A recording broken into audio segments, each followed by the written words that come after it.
Et ben me revoilà. J'ai pas pu résister. Beaucoup de personnes m'ont manqué. Et je dois dire que dans toutes ces personnes-là, il y a quand même 2 personnes qui m'ont sacrément boosté.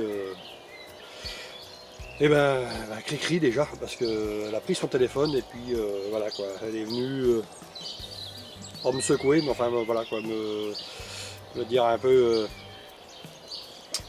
ce qu'elle en pensait. Et je dois dire que ça m'a fait énormément de bien. Voilà, et puis merci aussi à Laurence de Nature et Potager qui elle aussi m'a bien aidé dans ma prise de décision. Donc me revoilà sous un autre nom. Pas pour fuir les cons, hein, les cons on va les laisser, c'est comme ça. Et puis peut-être aborder ça autrement. Voilà. Et aussi voilà, ça a été une façon de réinitialiser un peu tout le système, quoi. Voilà.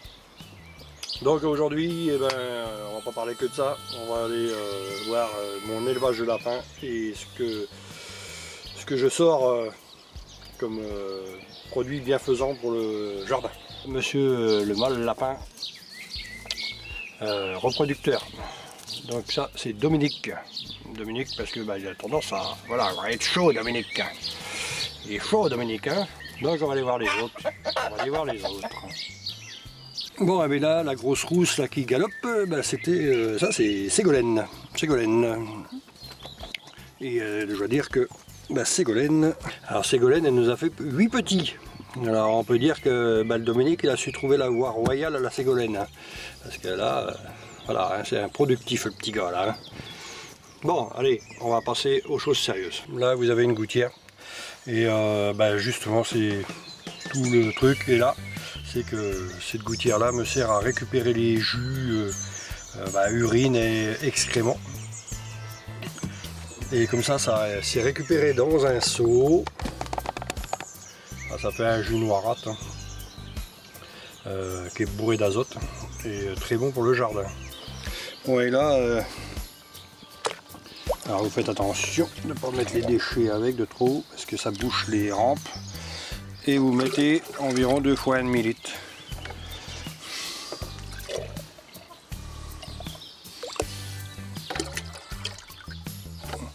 Voilà, alors là c'est pas très fort parce que mon seau, comme il est à l'air libre, tombe toujours plus ou moins de la flotte dedans, quoi. Et avec ça vous arrosez vos légumes. Quand même faire attention de ne pas trop arroser le feuillage avec ça. Parce qu'il y a quand même un peu de sel et puis des acides quand même un peu là-dedans. Donc il vaut mieux éviter. Donc là on va faire l'expérience sur des plants qui ont du mal à démarrer. Ils ont un peu la feuille jaune. Dû aux fortes chaleurs et puis sûrement une terre un peu trop pauvre. Donc on va pouvoir faire l'expérience de mettre de ça dessus et voir ce que ça donne d'ici quelques temps.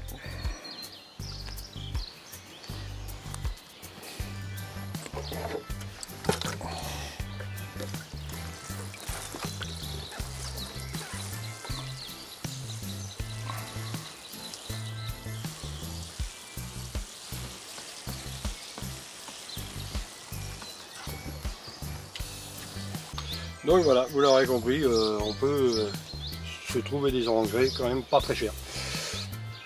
Donc nous les lapins, les producteurs, les reproducteurs servent justement à reproduire pour faire des petits qu'on consomme. Alors ils en font 1 ou 2 portées par an, hein, c'est tout. Donc pour des lapins c'est quand même très très relax. Normalement les lapins, il y a vraiment que, on va dire, en hiver qui ne reproduisent pas. Et encore, dans les élevages intensifs, les mères sont mises au mâle, sont même inséminées maintenant artificiellement tous les mois pratiquement. Hein. Donc voilà, c'est quand même, chez nous ils sont quand même à la cool, on va dire. Bon alors, premier truc, ils nous donnent de la viande. Après, ils me servent aussi à manger tout ce qui est justement toute production du jardin qui n'a pas été mangée et qu'ils peuvent consommer eux. Voilà. Et puis après, ils me fournissent de l'urine et du fumier que moi je réutilise dans le jardin. Donc c'est quand même un animal assez intéressant à avoir en complément du potager, on va dire. Après, si vous n'aimez pas le lapin, si vous ne voulez pas les manger, vous pouvez en avoir qu'un ou deux et vous aurez moins de production d'azote, mais pour autant vous en aurez. Et voilà. Donc il faut savoir que bon, les lapins, si vous leur donnez beaucoup de choses, de verdure à manger et tout, c'est quand même pas très coûteux à élever. Voilà. Bon, sur ce les amis, moi je vous laisse à une prochaine vidéo. Allez, ciao, bye bye.